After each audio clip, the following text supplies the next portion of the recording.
Hello friends, Ashok IAS में आपका स्वागत है।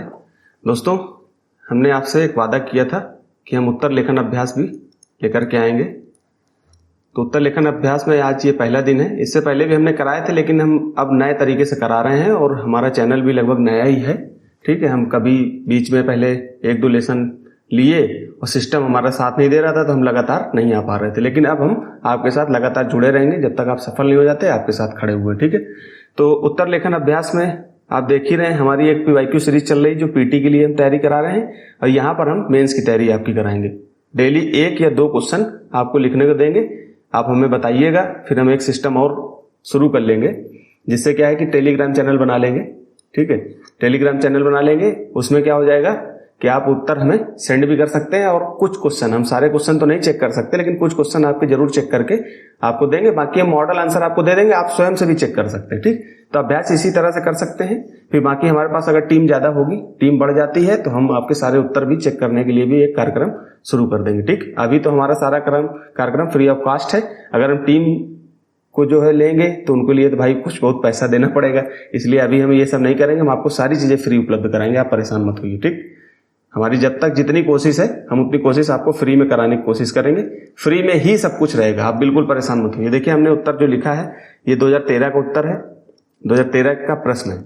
ठीक है, 2013 में आए हुए प्रश्न है, और मैं ज्यादा उदाहरण और बहुत सारी चीजें जो है फैक्ट लेने से बचा हूं, क्योंकि आज पहला दिन है आप लोगों का, तो थोड़ा सा सरल वे पे क्वेश्चन लिखने का प्रयास किया। बाकी मैं अपने स्तर से लिखता अपने स्वयं के लिए, तो हो सकता था क्वेश्चन थोड़ा सा और जो है फैक्चुअल हो जाता, तो उन सब चीजों से बच करके मैंने सीधे सीधे उत्तर लिखा, और बहुत सारे बुलेट पॉइंट नहीं बनाए हैं। सिंपल पहले तो अभ्यास आपको करना है। ठीक, तो अभ्यास करना है, इसके लिए क्या है कि इस तरह से तो हमने सीधे सीधे लिखा है। बाकी उत्तर के डिमांड के अनुसार भी जो है प्रश्न के डिमांड के अनुसार भी उत्तर लिखे जाते हैं। ठीक है, अब आप किसी ने कहा कि बुलेट पॉइंट में लिखना, तो सारे क्वेश्चन बुलेट पॉइंट में नहीं लिख सकते आप, खुद प्रश्न की डिमांड होनी चाहिए। प्रश्न की डिमांड अगर है कि बुलेट पॉइंट में लिखना है, तो बुलेट पॉइंट में लिखिए। ठीक है, प्रश्न की डिमांड अगर थोड़ी सी वैसी है, तो हमें सब कुछ मिला जुला के लिखना है। अगर पैराग्राफ में जहां पर लगेगा तो हम पैराग्राफ में लिखेंगे, और जहां पर लगेगा कि हम जो है बुलेट पॉइंट में दे दें तो बुलेट पॉइंट में देंगे। जहां पर ग्राफ लगाने की जरूरत होगी हम ग्राफ भी लगाएंगे। आगे अभ्यास जब करेंगे तो उसमें सब चीजें धीरे धीरे आपको समझ में आ जाएंगी। अभी शुरुआत है, तो हमने जो है आज पहला दिन है, तो इसलिए बहुत सरल वे पे आपको उत्तर लिख के दिया, जिससे आप लोगों को ये डर न पैदा हो जाए कि नहीं बहुत कठिन उत्तर लिखा जाता है। ठीक है, तो मैंने इसलिए जो है बहुत सरल शब्दों में प्रश्न को लिया है। ठीक है, तो पहले आप सबसे पहले मेरी रणनीति में जो है सिलेबस रहता है, तो आप सिलेबस को देख लीजिए कि ये जो है जीएस का समान अध्ययन का जो है समान अध्ययन का जो सेकंड पेपर होता है, उसका ये उत्तर उसमें आता है। ठीक है, तो ये इसको पढ़िएगा। शासन व्यवस्था, संविधान, शासन प्रणाली, सामाजिक न्याय, इसको सोशल जस्टिस बोलते हैं, और इंटरनेशनल रिलेशन, 4 चीजें आपको पढ़नी होती है। ठीक है, फिर यहाँ पर मैं अब सिलेबस को डिफाइन करने नहीं आया हूं, मैं केवल आपको सिलेबस दिखा रहा हूं कि आप लोग जब भी पढ़ें तो सिलेबस को रख के पढ़ें, इसीलिए मैं सिलेबस लगा देता हूं, चाहे प्री के लेवल पे हो चाहे मेंस के लेवल पे हो। ठीक, तो ये क्वेश्चन देखिए क्या पूछ रहा है। 2013 में आया हुआ प्रश्न है, अनेक राज्य सरकारें बेहतर प्रशासन के लिए भौगोलिक इकाइयों जैसे जनपद व तालुका मतलब तहसील को विभाजित कर देती हैं। जो राज्य सरकारें होती हैं वो बेहतर प्रशासन के लिए क्या करती है, जैसे ये राज्य है, ठीक है, तो इसको क्या करती है कि जैसे कि ये 5 जिलों में बटा हुआ है, एक उदाहरण बता रहा हूं। ठीक, 5 जिलों में बटा हुआ है, तो सरकार ने क्या कर दिया कि इसको जो है 10 जिले बना दिए। तो जो एक जिले का डीएम होता था, पहले 5 डीएम होते थे राज्य में, अब क्या हो गया 10 डीएम हो गए, तो जो प्रशासन होगा वो बेहतर हो जाएगा। ऐसी उम्मीद करके सरकार ऐसा करती है कि छोटे राज्य होंगे तो ऐसे जो लोग हैं उनकी जो सुनवाई करने का समय, अधिकारी ज्यादा होंगे तो ज्यादा से ज्यादा लोगों के पास पहुंच सकेंगे। ठीक, इस तरह से जो है राज्यों को तालुकों और जनपद में बांटकर विभाजित करते हैं। क्यों? क्योंकि बेहतर प्रशासन हो।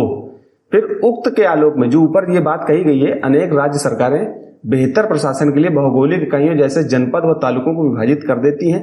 उक्त के आलोक में, ठीक, ऊपर एक बात बोल रहा है, क्या बोल रहा है कि राज्य सरकारें बेहतर प्रशासन के लिए अपने भौगोलिक इकाइयों को किसमें, जिले में या जनपद में, तालुका यानी तहसील में विभाजित कर देती, बांट देती है। ठीक, इस आलोक में, इस कथन के आलोक में क्या यह औचित्यपूर्ण होगा, औचित्यपूर्ण कहा जा सकता है कि अधिक संख्या में छोटे राज्य, जो छोटे राज्य हैं, छोटे राज्य राज्य स्तर पर प्रभावी शासन देंगे। मतलब अगर हम राज्य को ही छोटा कर दें, जैसे मान लो कि पूरे भारत में 28 राज्य हैं, अगर 28 राज्य से और भी छोटे छोटे राज्य बना दे, कई राज्य बना दे, तो क्या प्रशासन बेहतर हो पाएगा? तो उसके पक्ष में तर्क और विपक्ष में तर्क देना है। तो ये ऊपर एक कथन दिया है, प्रश्न को समझना ही अपने आप में बहुत बड़ा चैलेंज होता है यूपीएससी के प्रश्नों को। हालांकि ये 2013 का है प्रश्न, इसलिए थोड़ा सा आपको सरल भी लग रहा है, लेकिन जैसे जैसे आप आगे बढ़ेंगे तो थोड़ा सा आपको टफ मिलेगा। लेकिन टफ का मतलब ये नहीं कि आप कर नहीं सकते, आप अगर प्रयास करेंगे तो क्वेश्चन आराम से किया जा सकता है, ठीक।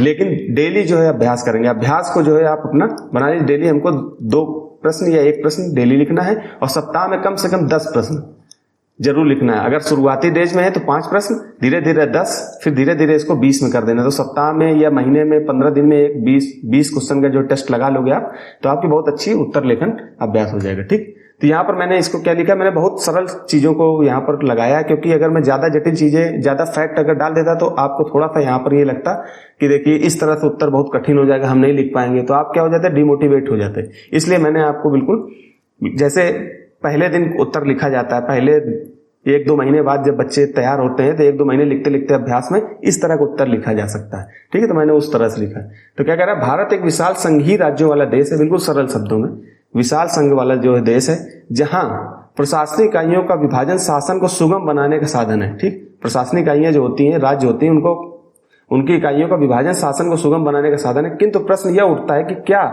छोटे राज्यों के होने से या राज्यों का आकार छोटा करने से प्रभावी शासन संभव हो सकेगा?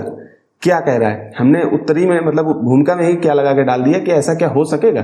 तो पक्ष में तर्क, हाँ हो सकेगा। तो इसके लिए जनता से, पहली बात तो क्या है, छोटे राज्य अगर हम कर देंगे तो क्या हो जाएगा, जनता से निकटता, मतलब छोटे राज्य आगे, छोटे राज्य में प्रशासन और नागरिक के बीच सीधा संपर्क स्थापित होगा। भाई बड़े राज्य हैं, जनसंख्या ज्यादा है, तो हम ज्यादा जो है लोगों से निकटता नहीं साध पाएंगे। भाई जनसंख्या इतनी ज्यादा है तो हम 10 लोगों से मिल पाते हैं, 20 लोगों से मिल पाते हैं। जब छोटे राज्य हो जाएंगे, जनसंख्या कम हो जाएगी, तो हम ज्यादा से ज्यादा लोगों पर अधिकारी, मंत्री वगैरह आराम से मिल सकते हैं, जिससे लोकतांत्रिक जो मूल्य है हमारे वो विकसित होंगे, लोकतांत्रिक मूल्यों का विकास होगा। आराम से जो है हमारा जो लोकतंत्र का उद्देश्य है, गणराज्य का उद्देश्य है, भारत का जो उद्देश्य है वो पूरा हो सकेगा।